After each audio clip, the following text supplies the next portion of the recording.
સ્પર્ધા, વક્તૃત્વ સ્પર્ધા તથા ઘણી સ્પર્ધાનું આયોજન કરવામાં આવતું હોય છે. ત્યારબાદ વધારે સમય ન લેતા આપણે કાર્યક્રમને આગળ વધારીશું. સૌપ્રથમ આપણે કાર્યક્રમની શરૂઆત કિરાત દ્વારા કરીશું. તો કિરાત માટે હું પહેલી ઝૈદ ખાનને વિનંતી કરીશ કે અહીંયા આવી અને કિરાત પેશ કરશે. السلام عليكم ورحمة الله وبركاته. أعوذ بالله من الشيطان الرجيم. بسم الله الرحمن الرحيم. لو أنزلنا هذا القرآن على جبل لرأيته خاشعا متصدعا خشية الله وتلك الأمثال نضربها للناس لعلهم يتفكرون. هو الله الذي لا إله إلا هو عالم الغيب والشهادة هو الرحمن الرحيم.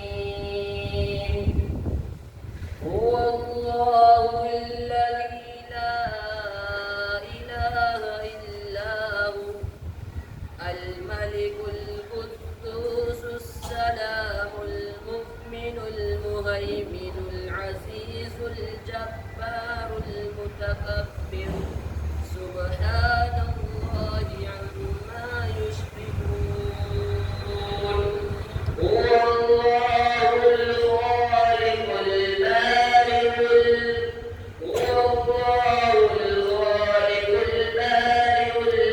الأسماء الحسنى يسبح له ما في السماوات وما في الأرض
આપણે આપવો પડશે.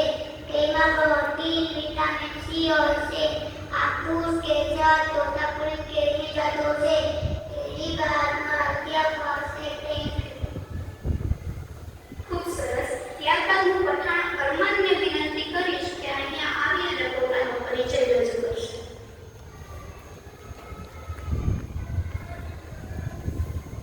Assalamualaikum. Mananya trustee, principal, શિક્ષકો અને મારી સાથે અભ્યાસ કરતા વાલા વિદ્યાર્થી મિત્રો, આપ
ખૂબ સરસ.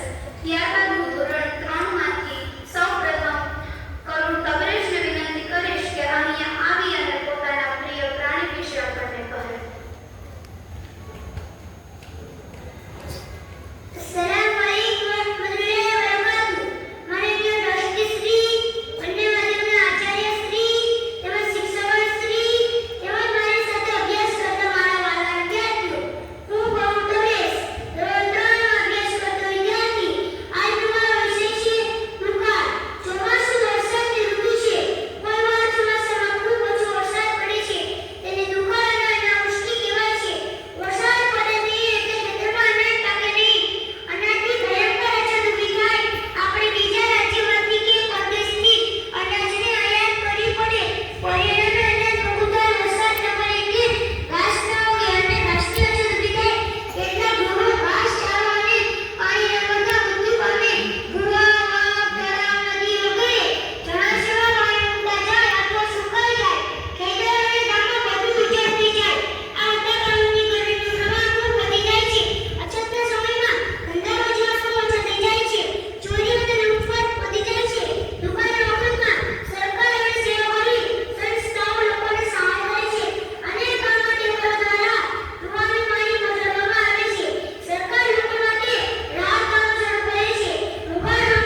मिलने का मजा भी आएगा। अस्तु ठीक।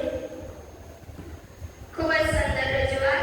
ત્યારબાદ હું મહિલા મરિયમને વિનંતી કરીશ કે તેને આવી અને માતૃભાષાનું મહત્વ આપણને કહેશે. अस्सलामुअलैकुम। અહીંયા ઉપસ્થિત માનનીય ટ્રસ્ટીશ્રી, મને માનનીય પ્રિન્સિપલ, શિક્ષકો તેમજ મારી સાથે અભ્યાસ કરતા મારા વાલા વિદ્યાર્થી મિત્રો, હું મહિલા મરિયમ ધોરણ 5 ના રસતી વિદ્યાર્થી આપની સમક્ષ માતૃભાષાનું મહત્વ એ શબ્દ રજૂ કરીશ. આશાથી રત્ન શાંતિપૂર્વક સાંભળો. કોઈ પણ ભાષા માતૃભાષાના માધ્યમ દ્વારા જ સરળતાથી શીખી શકાય છે. આપણા વિચારોનું, આપણી લાગણીઓનું મત અને કદરનું માતૃભાષામાં સાહિત્યને મેળવી શકીએ છીએ. માતૃભાષાના માધ્યમ દ્વારા જ આપણે ગણિત, વિજ્ઞાન, ટેકનોલોજી, સામાજિક જ્ઞાન વગેરે જ્ઞાન સાહિત્ય મેળવી શકીએ છીએ. આપણે અભ્યાસનું માધ્યમ પણ માતૃભાષા છે. આપણા સામાજિક, સાંસ્કૃતિક વારસાના બધાની ચાવીઓ માતૃભાષા છે. જે તે પ્રદેશનું સાંસ્કૃતિક ગૌરવ તેને માતૃભાષાનું પુસ્તક જ જેવેલું છે. તેને જાણવા, સમજવા માતૃભાષાનું જ્ઞાન જ પણ ઢૂંઢે છે. આજના મોટાભાગના બાળકો અંગ્રેજી માધ્યમમાં જ ભણે છે. બાળકોના ઘરમાં અંગ્રેજીનું વાતાવરણ હોતું નથી. બાળકો અંગ્રેજી સહજ રીતે શીખી શકતા નથી. અંગ્રેજી ભાષા શીખવામાં ઘણી તકલીફ પડે છે. બાળકો ભૌગોલિક જ્ઞાન જ મેળવે છે. બાળ મગજથી જ ભાષા પર વધુ ભારણ રહે છે. આથી તેનું બાળપણ છીનવાઈ જાય છે. અંગ્રેજીનું મહત્વ વધતું જ જાય છે. આપણા રોજિંદા વ્યવહારમાં અંગ્રેજી શબ્દો સહજ રીતે સમાવિષ્ટ થઈ ગયા છે. વિજ્ઞાન, ટેકનોલોજી, એન્જિનિયર વગેરે વિષયોમાં અંગ્રેજી જોઈએ જ અને અંગ્રેજી વગર થઈ શકે નહીં.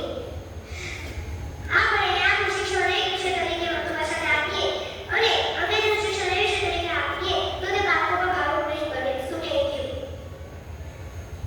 ખૂબ જ સુંદર. આજની આ સ્પર્ધામાં ભાગ લેનારા વિદ્યાર્થીઓ, તમામ વિદ્યાર્થીઓએ ખૂબ સારો પ્રયાસ કર્યો. આવી જ રીતે આગળ વધતા રહો તેવી જ પ્રાર્થના. હવે આ કાર્યક્રમને હું અંત તરફ લઈ જતા ટ્રાન્ઝિશનને વિનંતી કરીશ કે બે શબ્દો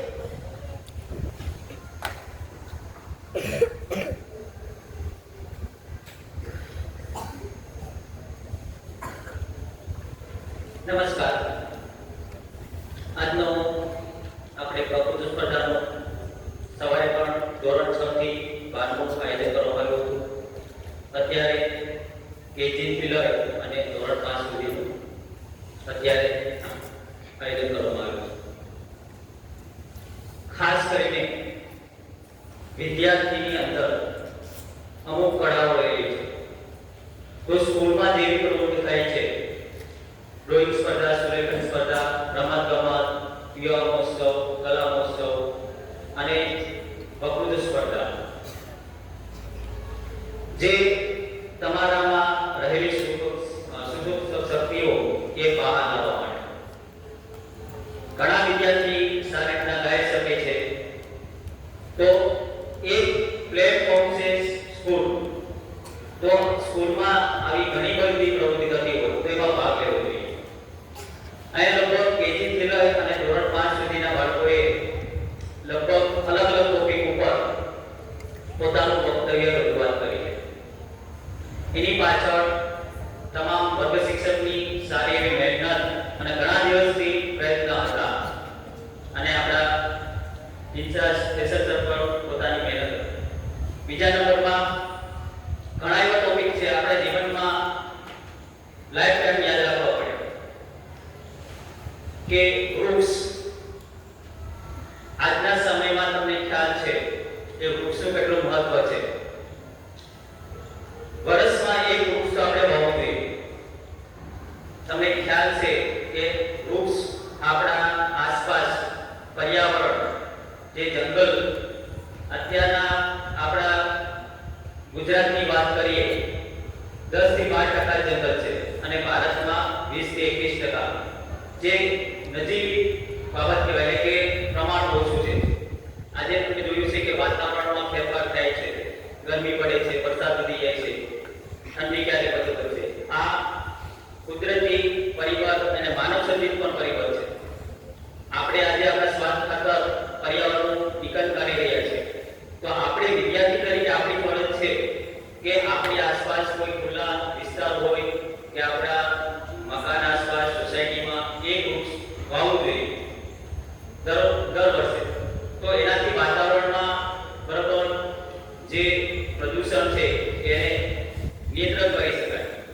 બીજી વાત કે વર્ષા ઋતુ બે વિદ્યાર્થી સારી રીતના વાત કરી કે પાણીનું મહત્વ શું છે. આજે આપણે ખ્યાલ છે, આપણે સ્કૂલની જ વાત કરીએ, આપણે પાણી પીવું હોય 1 ગ્લાસ અને જોઈએ છીએ 2-3 ગ્લાસ. એટલે પાણીનું પણ જે રીતના આપણે ઘીનો કે રીતના ઉપયોગ કરીએ છીએ એવી રીતના પાણી પણ એક દિવસ એવો આવશે કે પાણી લાયક રહેશે જ નહીં. તો શક્ય હોય એટલું જ પાણીનો આપણે બગાડ કરવો જોઈએ. જેટલું આપણે પીવું હોય એટલું જ લેવાનું અને બીજું વેસ્ટ નહીં થવું જોઈએ. પછી આપણા આજુબાજુ ખાસ કરીને જે વૃક્ષની વાત કરી, મિત્ર, મારી શાળા, આ બધા ટોપિક સારી રીતના વિદ્યાર્થી પોતાની માતૃભાષામાં રજૂઆત કરી.